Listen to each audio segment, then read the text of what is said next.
Hello प्यारे बच्चों, आज हम कक्षा 8 क्लास 8 संस्कृत सुरभियः पंचदशः पाठः पाठ 15 कूट श्लोकाः। कूट श्लोक को पढ़ेंगे और समझेंगे, इसका हिंदी अनुवाद करेंगे। कूट श्लोकौ। कूट श्लोक। एक चक्षुर्न काकोयम बिलमिच्छन्न पन्नगः क्षीयते वर्धते चैव न समुद्रो न चंद्रमाः।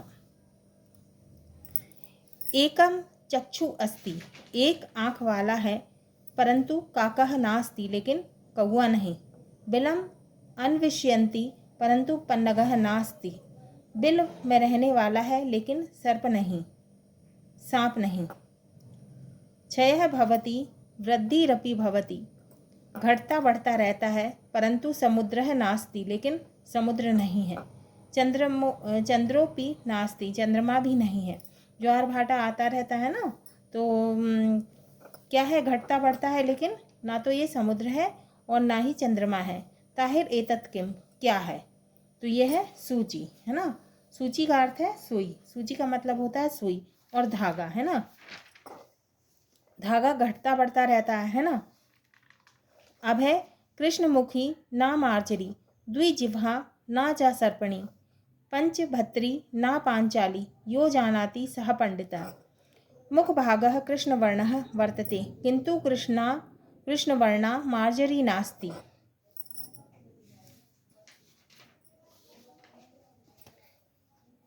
काले मुंह वाली है, पर बिल्ली नहीं। द्वे जिह्वे भवतः, किंतु सर्पिणी नास्ति, दो जीभ वाली है, लेकिन नागिन नहीं। पंचपतयः सन्ति, 5 पति हैं, किंतु पांचाली नास्ति, द्रौपदी नहीं। तहिर किम अस्ति, वह कौन है। यह जानाति सह पंडित एव, जो जानता है वह पंडित है। तो 5 पति हैं, 5 उंगलियां, जिनके बीच कलम रहती है, तो इसका सही उत्तर क्या है, लेखनी, कलम, पेन, है ना। अब इसमें क्या है, पहले जो है वो क्या, काली इंक वाला पेन है ना, उसके 2 निब में 2 हिस्से रहते हैं ना, तो द्वे जिह्वे, है ना। अब कूट श्लोकः प्रश्नोत्तर। कम संजघान कृष्णः का शीतलवाहिनी गंगा, केदार पोषणरतः कम बलवंतम न बाधते शीतम। कृष्णः कम जंघान, कृष्ण ने किसको मारा, कंसम।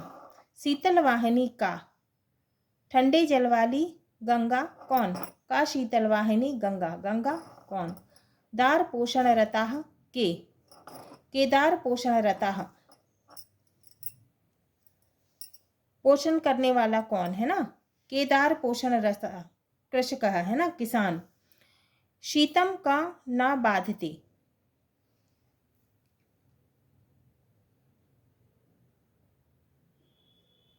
किसको ठंड नहीं लगती। कंबलवंतम, बलवंतम, है ना, कंबलवंत, कंबल वाला। ये उत्तर मिलते हैं, यहाँ शब्दों का फेर है। संख्या कूट श्लोकः। एको न विशन्तिः स्त्रीणां स्नानार्थं नर्मदां गताः, विशन्तिः पुनरायाता एको व्याघ्रेण भक्षितः।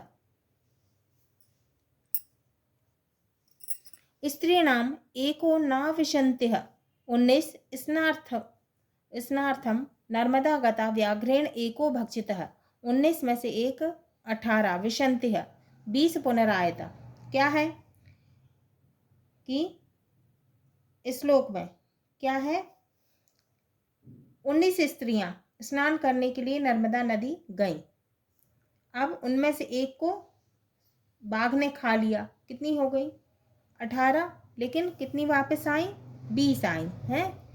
एकः न स्त्रीणाम विशन्तिः, एक धन 20, 21, स्नानार्थम नर्मदां गता व्याघ्रेण एकः भक्षितः, विशन्तिः पुनः आयाता, 20 में से एक, 21 में से एक 20, है ना। तो क्या है, श्लोक के 2 प्रकार के अर्थ हैं, एक नर और 20 स्त्रियां, कितनी, 21, है ना। स्नान करने के लिए नर्मदा में गई, नर्मदा नदी में गई, बाघ ने एक को खा लिया, 20 पुनः वापस आ गई, कितनी, 20, एक को बाघ ने खा लिया। 19 स्त्रियां स्नान करने के लिए नर्मदा नदी में गईं, एक को बाघ ने खा लिया। तब 20 वापस आई क्या? समास कूटेन चमत्कार, समास के चमत्कार है ना। अहम चा त्वम चा राजेंद्र लोकनाथावु भावपि बहुब्रीहिरहं राजन षष्ठी तत्पुरुषो भवान एकः भिक्षुकः दरिद्रः निर्धनः महाराजम् उद्दिश्य ब्रूते, हे राजेंद्र, अहम त्वं च उभौ अपि लोकनाथौ स्वः अहम बहुब्रीहि भवान षष्ठी तत्पुरुषः लोकः नाथः यस्य सा भिक्षुकः लोकस्य नाथः राजा। मैं और तुम राजन दोनों लोकनाथ हैं। मैं बहुब्रीहि और तुम षष्ठी तत्पुरुष हो।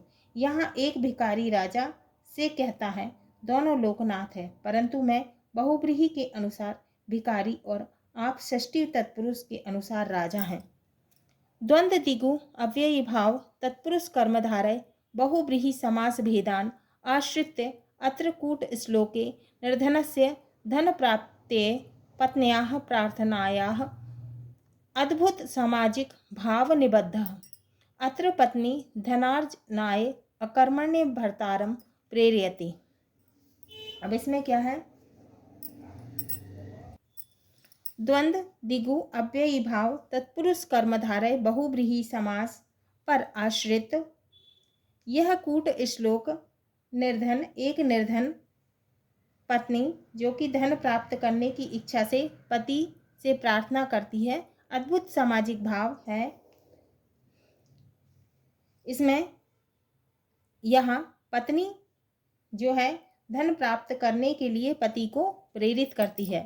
द्वंद्व अहम भवता सह कलहम करोमि किल किमर्थम। तो क्या है द्वंद्व?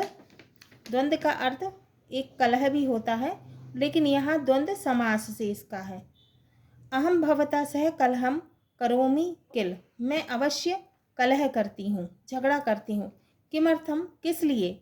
दिगु दिगुह अहम भवतः भार्या अस्मि। दिगुह मैं आपकी पत्नी हूँ। मम पालन पोषणम भवतः कर्तव्यम, मेरा पालन पोषण आपका कर्तव्य है। कर्तव्यम अस्ति, आपका कर्तव्य है। किंतु मद ग्रहे नित्यम, यहाँ दोनों पति और पत्नी के लिए क्या है? दिगु समास। अव्ययी भाव प्रतिदिनम, प्रतिदिनम क्या है? अव्ययी भाव समास। प्रति क्या है? अव्यय है। गृहे भोजनार्थम किमपि नास्ति, प्रतिदिन घर में भोजन नहीं है, है ना।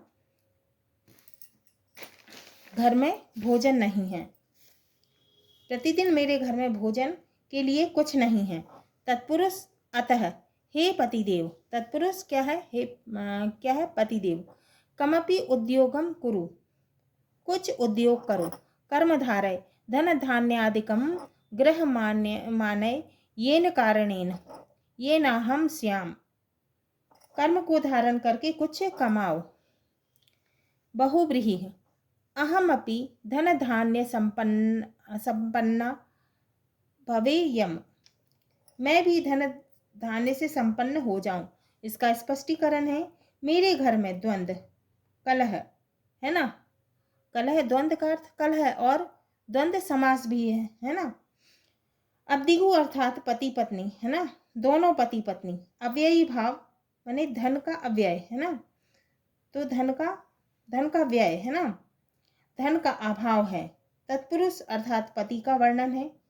कर्मधारय कर्म को धारण करो, बहुब्रीहि धन धान्य से संपन्न हो जाए। शंकरम पतितम दृष्टवा पार्वती हर्ष निर्भरा रुदुदुह पन्नगाः सर्वे हा हा शंकर शंकर। शंकर को गिरते हुए देखकर पार्वती प्रसन्न होती हैं और जो सर्प हैं वो रोते हैं और कहते हैं हाय शंकर हाय शंकर। अत्रापि श्लेष द्वारा अर्थ बोध्य, इसमें जो है श्लेष के द्वारा अर्थ का बोध हो रहा है। श्लेष युक्त अर्थ देखते हैं। शंकरम पातितम दृष्टवा पार्वती प्रसन्ना भवती, शंकर को गिरते हुए देखकर पार्वती प्रसन्न होती है। सर्वाः दुखिताः जाता, सब दुखी होते हैं। अत्र शंकर शब्दे पार्वती शब्दे च अश्लेषः। इधर शंकर शब्द के भी दो अर्थ हैं और पार्वती के भी दो अर्थ हैं। शंकर माने शंकर का एक अर्थ चंदन से भी है और पार्वती का एक अर्थ जो है भीलनी से, जो कि जंगल में रहने वाली वनवासी है ना। सर्पाह शीतलम, इसलिए यहाँ पे किसका प्रयोग हुआ है? श्लेष अर्थात चिपका हुआ। एक ही शब्द के दो अर्थ का बोध हो रहा है, इसलिए यहाँ क्या है? श्लेष अलंकार है।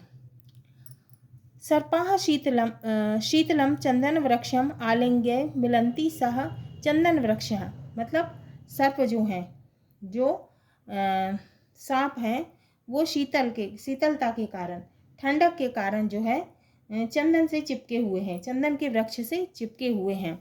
प्रकृति विकोपेन पतितः अतः निराश्रिताः पन्नगाः रुदन्ति।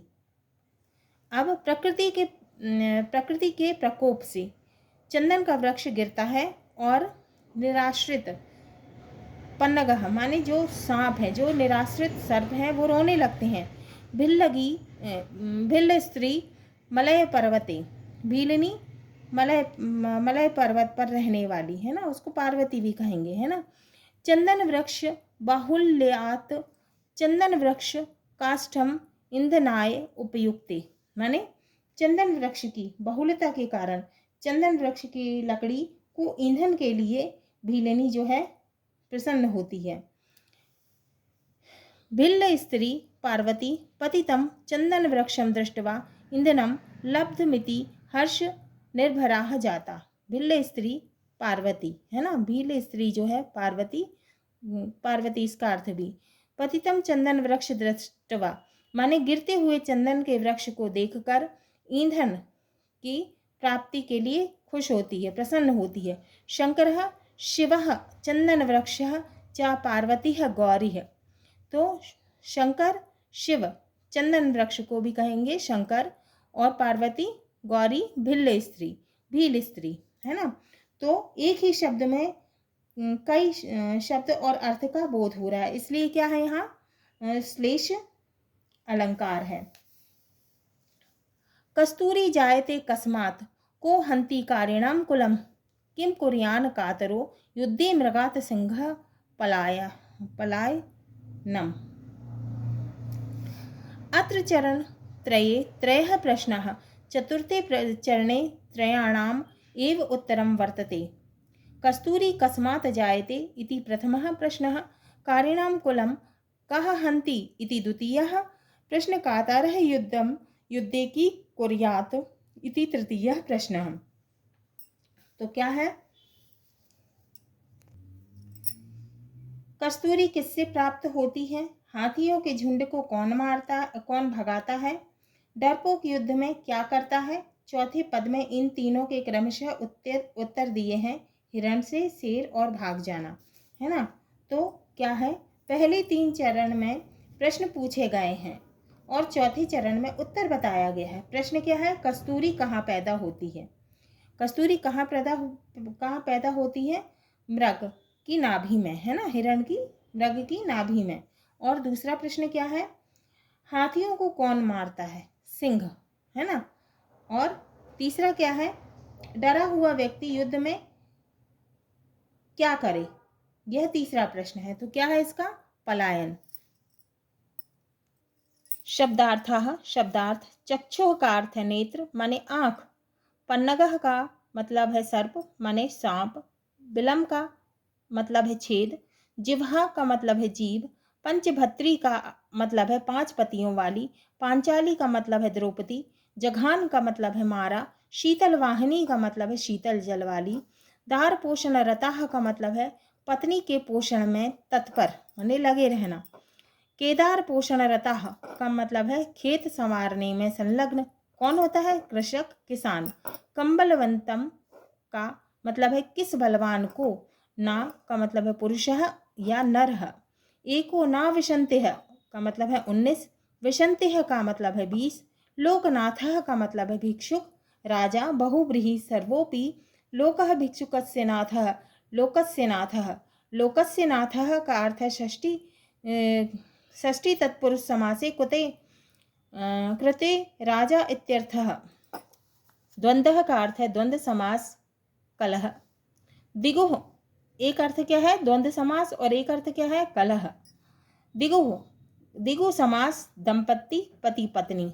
अव्ययी भाव समास धनाभाव निर्धनता। तत्पुरुषः समास पति। कर्मधारय समास अकर्मण्यता छोड़कर कर्म करो। बहुव्रीहि समास धन धान्य युक्त। शंकरम का अर्थ है शंकर भगवान को, चंदन के पेड़ को। पतितम का अर्थ है गिरते हुए। पार्वती का अर्थ है पार्वती, शिव पत्नी, पर्वत निवासिनी भीलनी। कस्तूरी का अर्थ है कस्तूरी, गंध विशेष, एक विशेष तरह की खुशबू। जायते का मतलब है उत्पन्न होती है।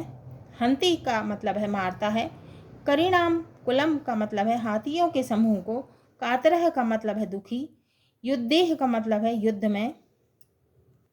हाँ तो प्यारे बच्चों, ये हमारा पंचदशः पाठः पाठ 15 लेसन 15 कूट श्लोकाः पूरा हुआ। अगले वीडियो में हम इसके प्रश्नों के उत्तर को सॉल्व करेंगे, क्वेश्चन आंसर को सॉल्व करेंगे।